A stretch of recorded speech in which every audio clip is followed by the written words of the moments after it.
हे मेरे परवरदिगार, किसी को गरीबी ना दे, गरीबी भी दे तो बदनसीबी ना दे। यह एक सच्ची घटना पर आधारित कहानी है।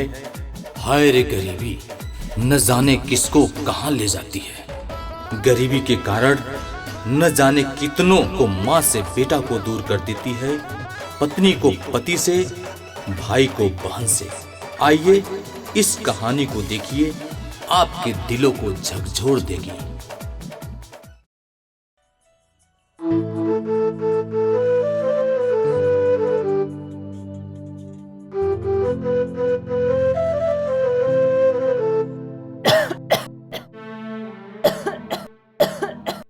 बाबू के माई, तू ठीक हो जेबू। बाबू के माई, तू टेंशन ना ला, हम तो हर इलाज कराए। बाबू के माई। बाबूजी का हो गल माई के? का बताई बेटा, तार माई के ज्यादा तबीयत खराब हो गल बा। बाबूजी माई के का भइल बा? बाबूजी तोहरा माई के बहुत खांसी आवता। दवाई भइले माई के? हमरा लगे पैसा ना बा बेटा इनके इलाज करावे के। बाबूजी पैसा के कैसे इंतजाम करी और माई के कैसे जान बचाई? बाबूजी ठीक बा बेटा। पैसा कहाँ से आई? बेटा जा तनी ठाकुर साहब के लगे और उनका से कुछ कर्जी ले तनी, तारा माई के इलाज कराव ली। अपना माई के ख्याल रखिए। ठीक बा बाबूजी, रहुआ ठाकुर साहब के लगे जाए और पैसा के कैसे इंतजाम करी। ठीक बा बेटा। जैसन भी हो बाबूजी जल्दी करी। ठीक बा, अपना माई ख्याल रखिए, हम जाता नहीं।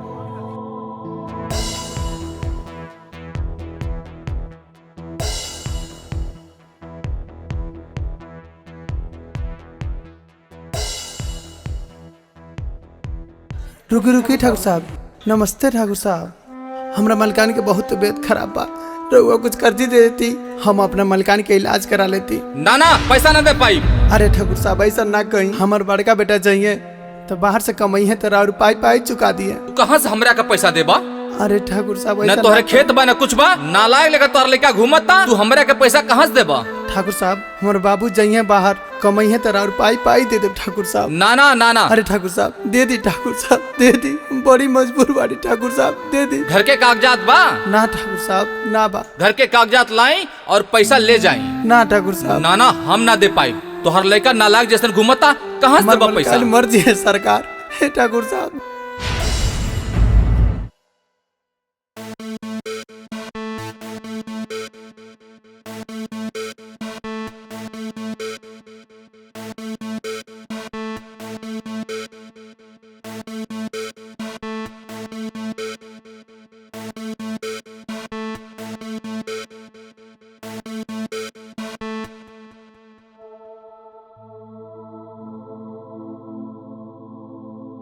बाबूजी का भइल?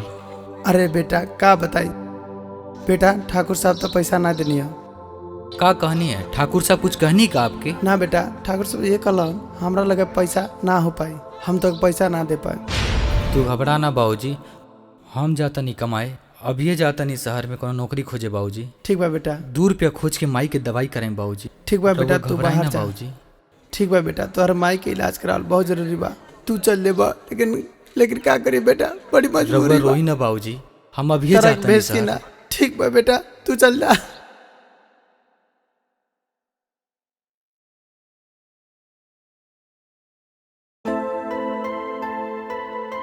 बाबूजी हम शहर जाता नहीं, माई के रउआ ख्याल रखम, जल्द से जल्द 2 पैसा के इंतजाम करके माई के दवाई खा। ठीक बा बेटा।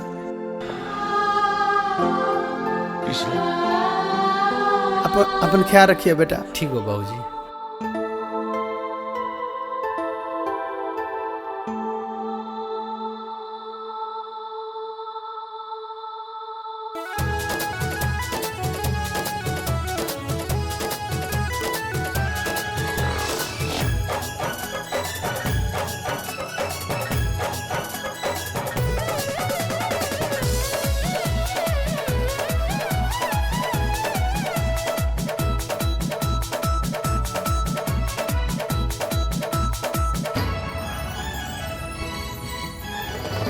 हे विधाता हो,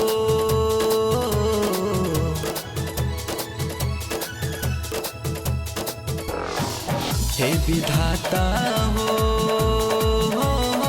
समय आई लेके कहाँ जाई। हे विधाता हो, समय आई लेके कहाँ जाई। हेलो। हेलो हेलो हेलो बेटा। हाँ बाबूजी प्रणाम। खुश रह बेटा, खुश रह। माई के का तबीयत बा बाबूजी? बेटा तारा माई की तबीयत बहुत सीरियस बा बेटा। शहर में हमके नौकरी मिल गई बा बाबूजी, रउआ घबराई ना, और कल तक हम कुछ पैसा के इंतजाम ठीक बा बेटा। तनी माई के इलाज खातिर। ठीक बा बेटा। सोची सोची माई के बतिया, सोची सोची माई के बतिया, आवताट हमारा रोआई। हे विधाता हो, समय आई लेके कहाँ जाई। हे विधाता हो।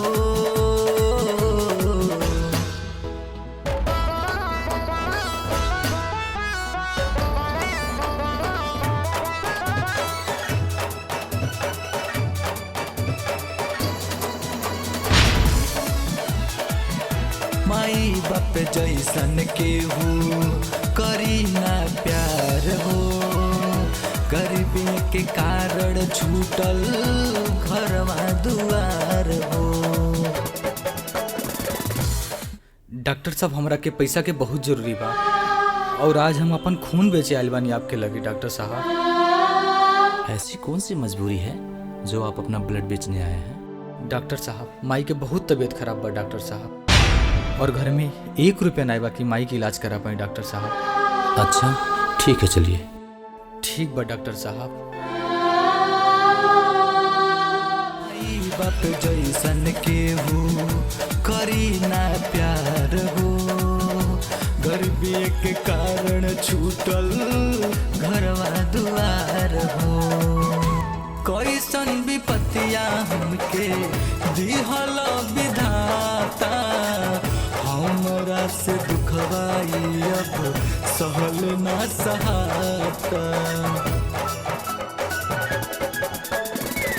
कैसन विपत्तिया हमके दिहल विधाता, हमरा से दुखवाई अब सहल ना सहाता।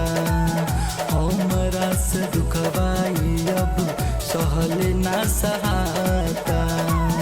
माई के लजिया खातिर करी कवन हम अब पाई।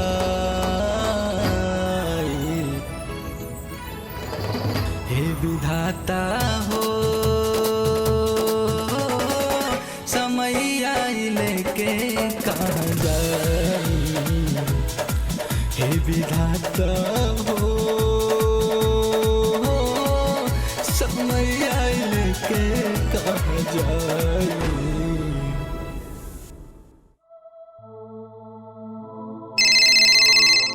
ई तो बाबू का फोन है। हेलो। हाँ बाबूजी प्रणाम। खुश रह बेटा। बाबूजी कुछ पैसा के इंतजाम करके भेज देले बानी। अच्छा बेटा। बाबू के फीस भर दे, आपन कपड़ा खरीद ले, माई के इलाज करा दे बाबूजी। ठीक बा बेटा, ठीक बा।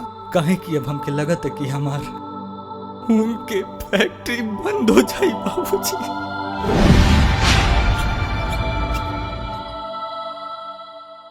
हेलो हेलो बाबू।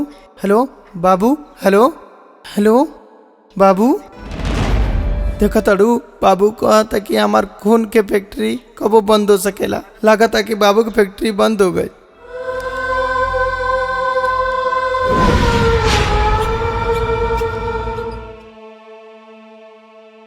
समय आई लेके कहाँ जाई।